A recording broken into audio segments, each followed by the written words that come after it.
أعزائي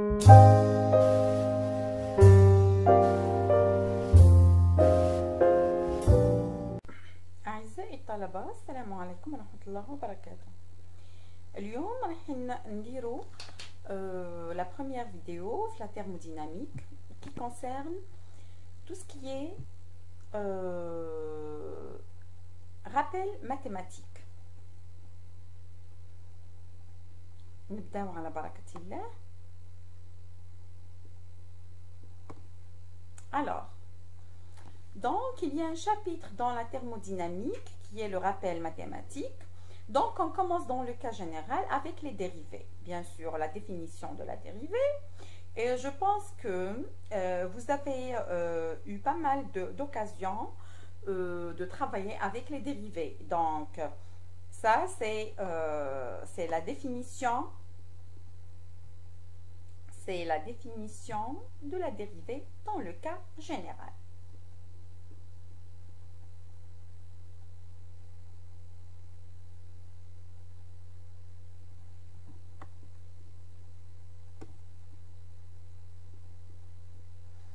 Alors, si la fonction f est une fonction d'une seule variable qui est x, alors dans ce cas-là, ce n'est pas la peine d'écrire la dérivée sous forme de dérivée partielle. Donc, dans ce cas-là, on l'écrit sous forme de dérivée totale. Et par conséquent, on peut dire que d de f ou f' qui est égal à d de f sur dx dx.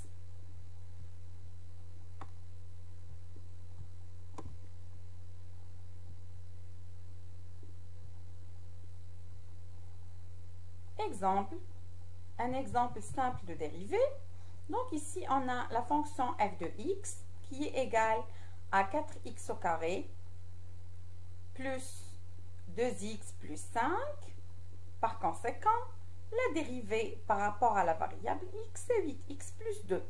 Et je pense que c'est tout le monde, à votre niveau, c'est tout le monde qui sait faire ça. À condition ici, il y a quelque chose qui est nouvelle. C'est que si on dérive par rapport à x, à la fin il faut écrire dx. Pourquoi on écrit dx? C'est comme si pour dire qu'on a dérivé par rapport à x. Alors maintenant, si la fonction est en fonction de deux variables, dans ce cas-là, il ne faut pas se contenter de la dérivée totale. Donc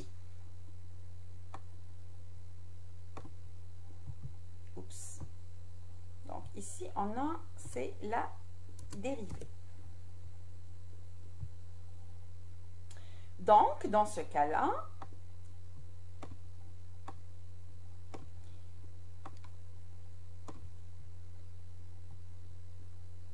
j'essaie d'être claire pour que vous puissiez comprendre.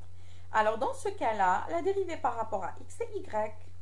Donc, c'est la dérivée de f par rapport à x dx plus d de f sur dy par rapport à y. Bien sûr, si on dérive par rapport à x, il faut considérer que y est constant. Si on dérive par rapport à y, il faut considérer que x est une constante.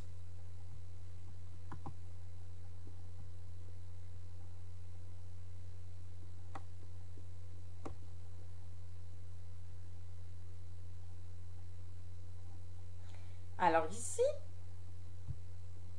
donc, avec d de f sur dx et la dérivée partielle de f par rapport à x pour y constant.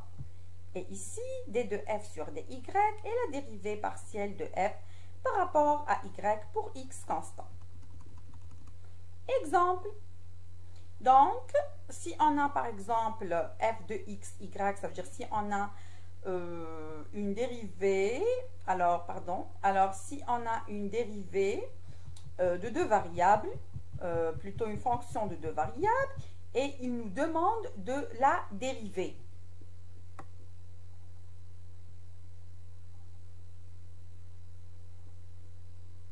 Voilà. Donc, on est là.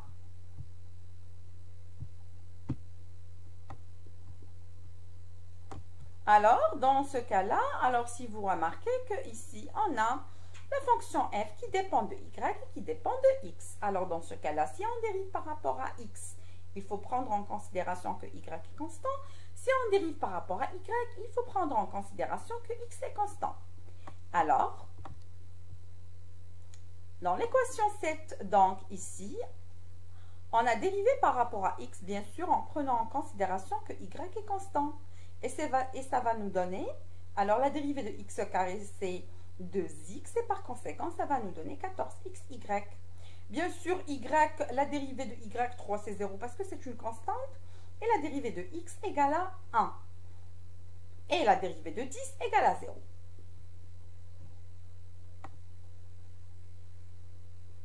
Alors, pour la dérivée de f par rapport à y, donc, dans ce cas-là, il faut prendre en considération que x est constant. Et par conséquent, ici, donc, si je dérive par rapport à y, donc j'ai 7x au carré. Pourquoi 7x au carré? Parce que y est, c'est la variable et 7x au carré est une constante. Alors, la dérivée de y3, c'est 3y au carré, et la dérivée de 10, c'est 0.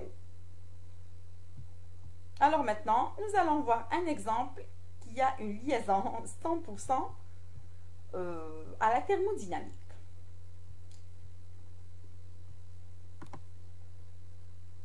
Alors donc, soit f est une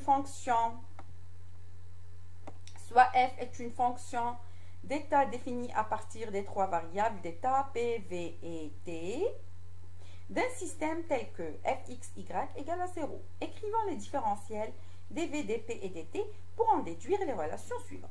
Bon, pour résoudre cet exercice, il faut se baser sur ça,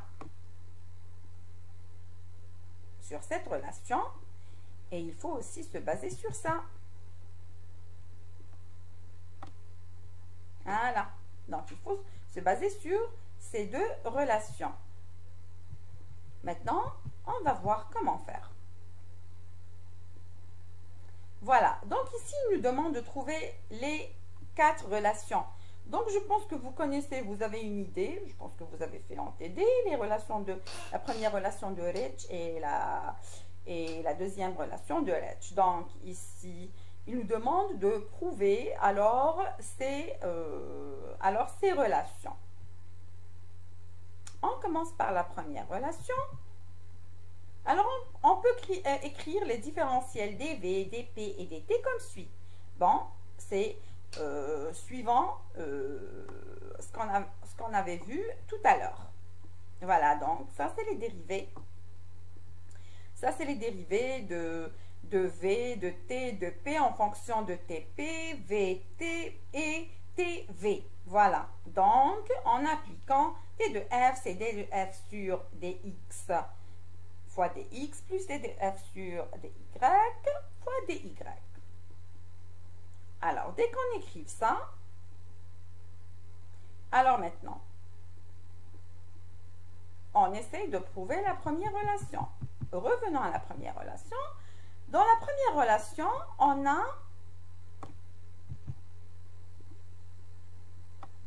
dans cette relation, on a le P qui est constant. Et par conséquent, je descends. Et par conséquent, je vais me baser sur ça, parce que ici, il y a le P. Et je vais me baser sur ça, parce que ici, il y a le P. Mais pas sur ça, parce que ici, oui, il y a des P. Mais je ne peux pas démontrer ce que je veux démontrer. Donc, pour démontrer la première relation, il faut que je me base sur ça et sur ça.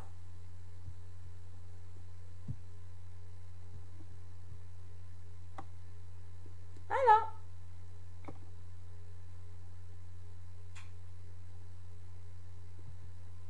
Alors, moi, j'aimerais bien reprendre l'écriture. Comme ça, pour que vous puissiez comprendre. Et voilà, comme ça.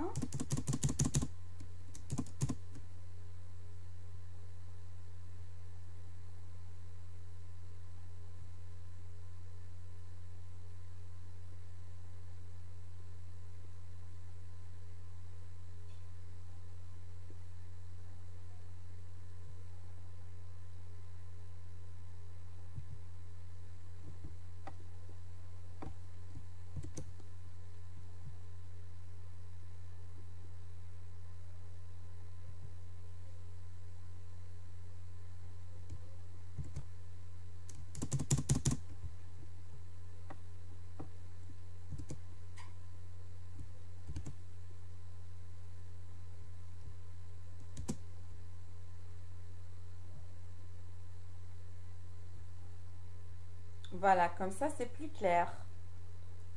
Oh my God. Voilà. Et donc, qu'est-ce que j'ai ici? Voilà, donc à pression constante. Donc, à pression constante, alors, à partir de la définition, j'ai dV qui est dV sur dt, plus dV sur dp dt. Alors, à pression constante, donc, j'écris le dV sous cette forme.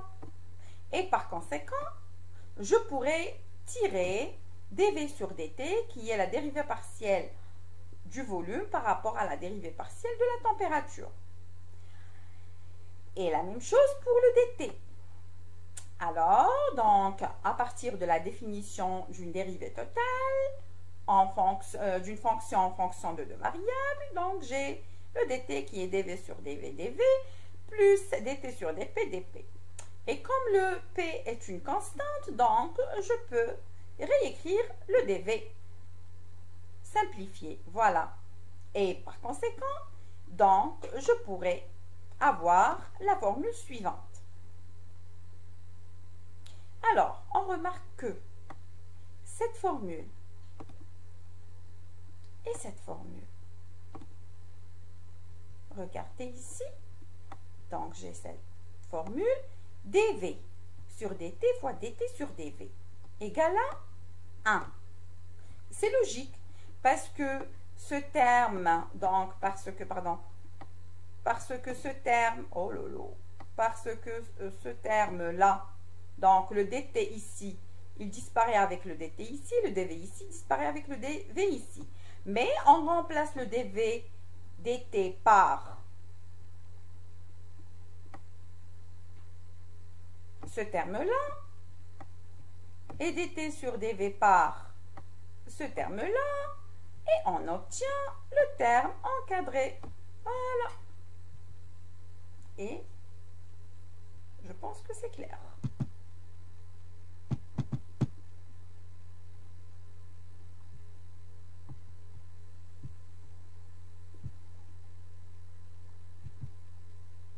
Voilà. Maintenant, à t constant, nous allons faire la même chose. Alors, moi aussi, alors t constant, donc j'aimerais bien réécrire là où il y a le t constant. Voilà.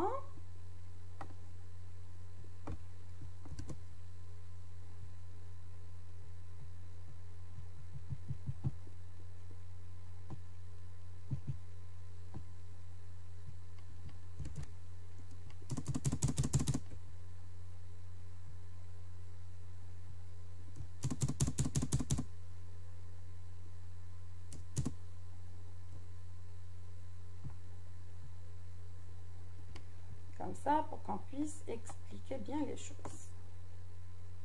Alors, cette formule aussi, elle contient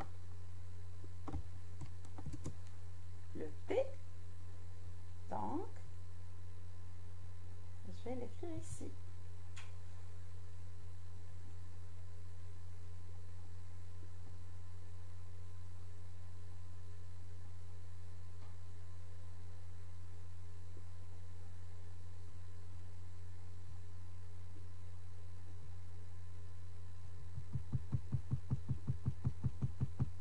Voilà, on est là.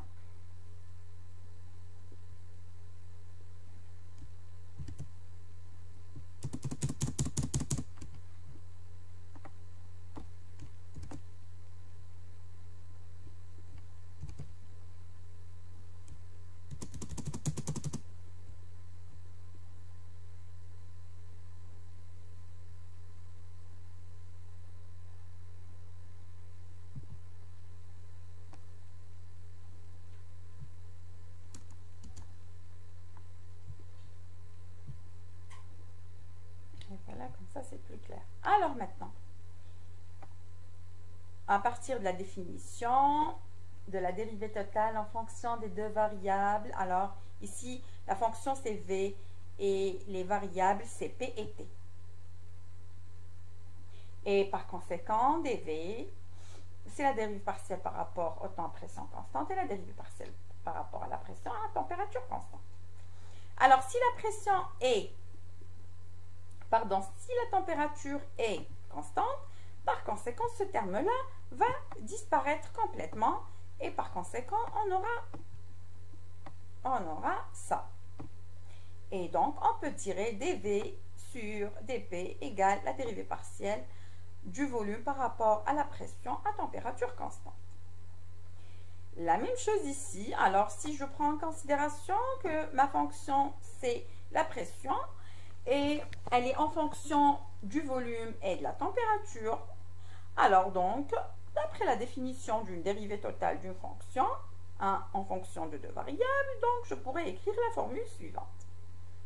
Et comme le dt est égal à 0, par conséquent, G dP, c'est la dérivée partielle par rapport au volume dV. Et par conséquent, je peux tirer cette relation. Donc, en fonction de cette relation et en fonction de cette relation, nous allons tirer la deuxième relation demandée. Et voilà. Donc, j'ai ça, dV sur dP, fois dP sur dV, ça c'est 1. Voilà. Et je vais remplacer chacun avec son égalité. Donc, le dV sur dP, je le remplace par ça. Et le dP sur dV, je le remplace par ça. Et voilà, et je tire la relation, la deuxième relation demandée qui est celle-là.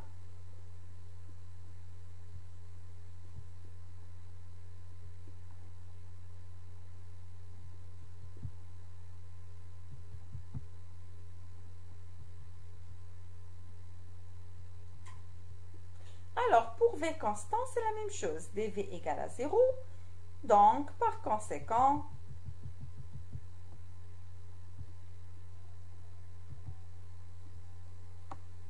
j'ai le dP, le dt, pardon.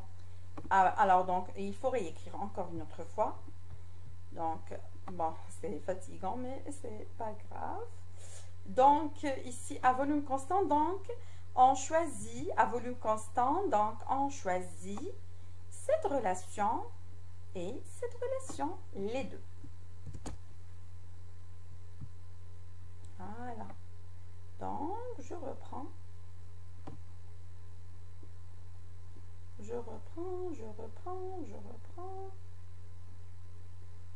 Alors, à volume constant.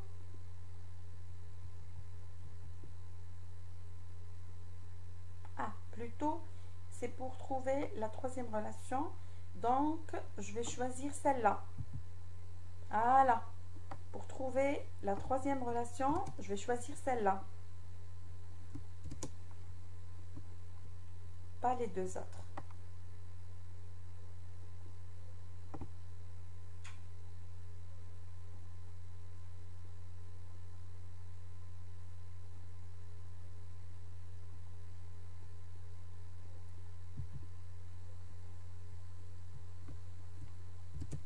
Comme ça.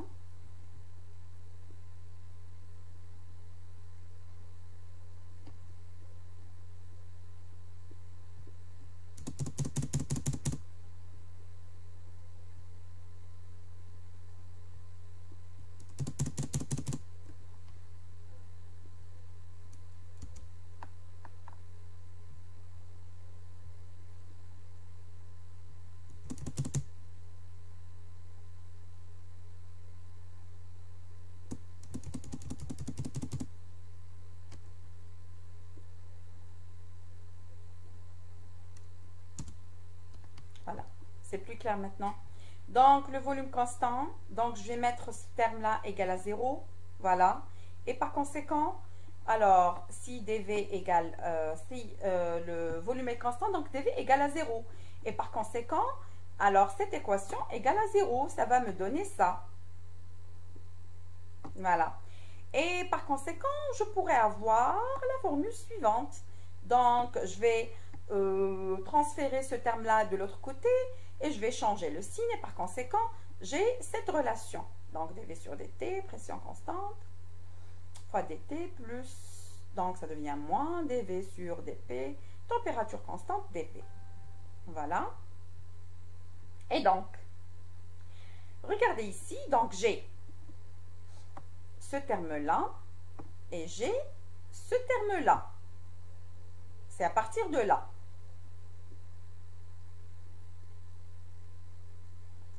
Voilà. Donc ici, j'ai ce terme-là. Et j'ai ce terme-là. Et j'ai des T sur des P. Voilà. Et j'ai écrit dV sur dP sous forme moins 1 dP sur dV. Alors, ce terme-là, le dt sur dv à volume constant, celui-là, je l'ai eu déjà. Alors, celui-là, normalement, je l'ai eu déjà auparavant. Donc,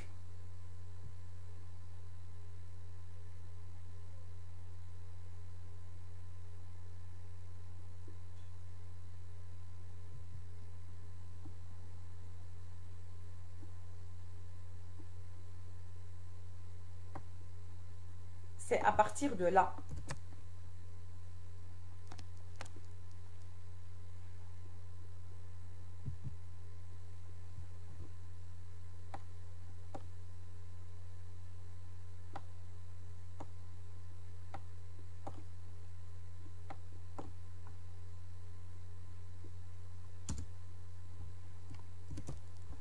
Voilà, comme ça c'est plus clair.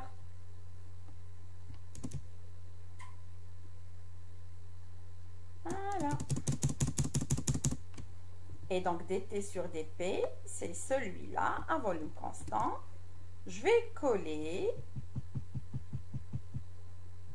Et hop, je vais le copier ici. Et donc ici, je fais le produit en croix. Donc, ça fois ça égale à, bien sûr, 1 fois moins 1. Et par conséquent, j'ai dv sur dt, dt sur dp. Et dp sur dv égale à moins 1. C'est la deuxième relation de H. voilà أعزائي الطلبة، نتمنى أنكم راكم استفدتوا من المراجعة تاع اليوم. اضغطوا لي على الجرس باش يصلكم كل جديد، وإذا عجبكم الدرس ماذا بيا ديروا لي جيم للفيديو. إذا عندكم أسئلة أو اقتراحات ما عليكم إلا تخليوا لي تعاليق. وإلى الملتقى.